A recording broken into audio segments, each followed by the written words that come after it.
Welcome back mga kaaldab. Ito na naman po ang inyong lingkod, si Mr. Destiny. At magbibigay po tayo ng pinakamainit na pinag-uusapan po sa social media. Ito po yung mga posts na mapapaisip po kayo. Di po ba? Alam niyo, sa totoo lang po, halatang halata po yung mga pinagagawa nila. Unang-una, yung mga update na inilalabas nila para lang po makakuha ng simpatya. Ito po yung ginagawa ni Ibiang. Siyempre, kumbaga hinahanap po kasi si Mengay. Di po ba? Grabe yung mga update talaga na ilang buwan nang hindi nakikita. Normal lang po na hinahanap siya. Ang problema mga kaaldab, ito si Ibiang. Ito yung post niya. Di po ba? Kung titignan niyo po, si Mengay hawak po yung cellphone, nagsiselfie po sila. Di po ba? Pinapakita po nila. Pero ang tanong, bakit hindi ito na-post ni Congressman Spotted at ni Mengay? Di po ba? Para lang klaro. Pansin nyo, pinipicturean ni Congressman Spotted si Mengay, pero hindi niya pinost sa kanyang Instagram, sa Twitter at sa Facebook. Doon pa lang may mali na di po ba? Doon pa lang masasabi nyo na, ba't ganun? Ang daming lang picture, nakikita ako, nagsiselfie-selfie pa sila. Pero bakit hindi man lang in-update ni Mengay o ni Congressman Spotted? O sabihin na natin, hindi naman kasi kay Mengay yung cellphone, kay Congressman Spotted. Ba't hindi niya ito ipinost sa kanyang Instagram, sa kanyang Facebook, sa kanyang Twitter? Doon pa lang may mali na di po ba? Doon pa lang may mali na. At eto pa po, yung pinaka-post. Pansin nyo, dito pa lang may mali na rin po Tignan nyo yung tao, di po ba? Okay na sana. Pero pagdating dito sa background, pula no? Ito pa sabit.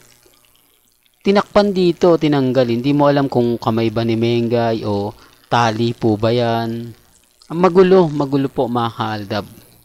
Di po ba? Kung titignan at susuriin ninyo, parang may mali. Hindi ko po inedit yan. Talagang ganito lang po yung kuha. Kalahati lang ng side ni Ibiang ang kinunan dyan mga kaaldab. Kaya ako nga ito pinapakita sa inyo.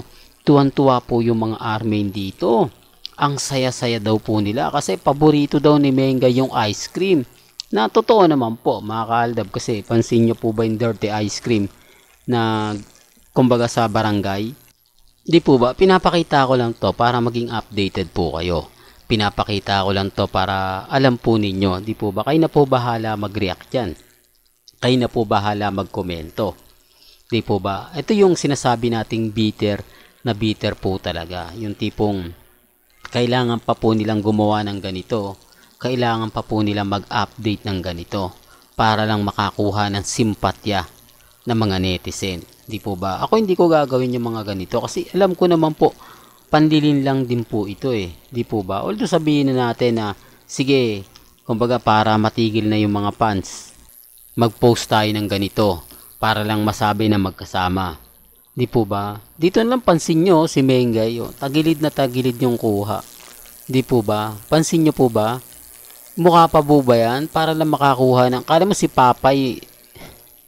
Pero wala, natatawa lang po ako. Ito po yung bagahe nila na galing nga po ng, kumbaga may pupuntahan po siguro o sabihin na natin papuntang US. Ang daming. Sa ako, may kanya-kanya po tayong pananaw. Hindi ko alam kung pauwi na nga po ba sila rito o hindi. Tapos pansinin nyo po itong mukha Di po ba? Tapyas Di po ba? Pero gaya na sinabi ko, wala pong pilitan dito sa channel ni Mr. Destiny. Ano man po yung mga nababasa ninyo, napapakinggan po ninyo, napapanood po ninyo, okay lang. Ang importante lang naman po, kung ano po yung paniniwala po ninyo, nire-respeto ko po yun at ginagalang. Di po ba? Alam ko marami naman magre-react. Nako, bakit mo pa yan in-update Mr. Destiny? Para lang po sa mga army at main fanatics. Sa mga army na nagsasabi ng ganito, nagsasabi ng ganon. Di po ba? Kasi kung titignan nyo, parang in-edit lang, no? Parang nasa Maynila lang po sila. Di po ba? Na kung saan paikot-ikot lang. Di po ba? Sinasabi ko lang po ito para po sa kaalaman ng lahat. Ako naman po, at dito naman po sa channel ni Mr. Destiny, sabi ko nga po sa inyo, 101% updated po tayo. Sa dami po ng mga nagsiselfie, sa dami po ng mga posts o mga pinipicturean po nila. Bakit hindi nga po nakakunan at wala po talagang magandang anggulo? Tanging si Ibiang lang po yung nag-post. Di po ba? Parang may mali. Parang kung iisipin mo, ano yan, lahat ng cellphone nila puro private. Ayaw nila mag-post sa kanilang Instagram. Payabangan nga po sa Instagram Payabangan nga po kung sino yung magiging trending, kung sino yung pag-uusapan. At kailangan nga po ng nila Ibiang ng promotion na to dahil yung pelikula nga po nilang Topak na kumbaga hanggang ngayon hindi natin alam kung kumita o hindi. Di po ba alam ko kapag kumita yan, ibabalita yan gaya nga po ng pelikula nila Catherine na umabot nga po ng 100M. Pero dito mga kaaldab, nauna na to ilang siguro sabihin na natin mga ilang araw na nga po yan na hindi na balitaan, ilang araw na pong kumbaga hindi na pag-uusapan. Di po ba? Sinasabi ko lang po ito para po sa kaalaman ng lahat. Sabi ko nga po, yung iba nagtatanong, yung iba kumbaga nagsasabi ng ganito, nagsasabi ng ganyan. Chill lang tayo. Remind ko lang po sa mga ayaw po ng update ko, sa mga taong gigil na gigil sa mga pinapakita ko, lalo na po kapwa ko Aldab Nation na ayaw makita to. Gusto ko lang po alam po ninyo. Gusto ko lang po malaman ninyo kung ano nga po ba talaga yung mga ginagawa nila. Kasi etong account po ni Mengay na nagpipicture, nagbibideo, ganyan. Hindi po talaga siya kasi wala siyang social media account Hindi niya po pinopost sa kanyang Instagram, sa Twitter, sa Facebook, etong mga ganitong kaganapan. For the record lang po. Kaya nga po walang pilitan kung ano yung paniniwala po ninyo, kung ano po yung sa tingin po ninyo, nire-respeto ko po yan at ginagalang. At least, kumbaga nalalaman pa rin po nyo yung update. Hindi naman po tayo madamot sa mga ganitong bagay. Pabor man o hindi, ina-update ko to. Kaya nga po sinasabihan ako ng mga ibang main fanatics, ano ka na lang Mr. Destiny, bumaliktad ka na lang, di po ba? Ano na lang, Armain ka na lang, o kaya main fanatics ka na lang, total updated naman kami para susuportahan ka namin. Wag ka lang magbabalita about sa Aldab, kumbaga i-down mo na yon. Main fanatics ka na lang o main fanatics, kung ayaw mo kay Congressman Spotted, andito kaming main fanatics, susuportahan ka namin.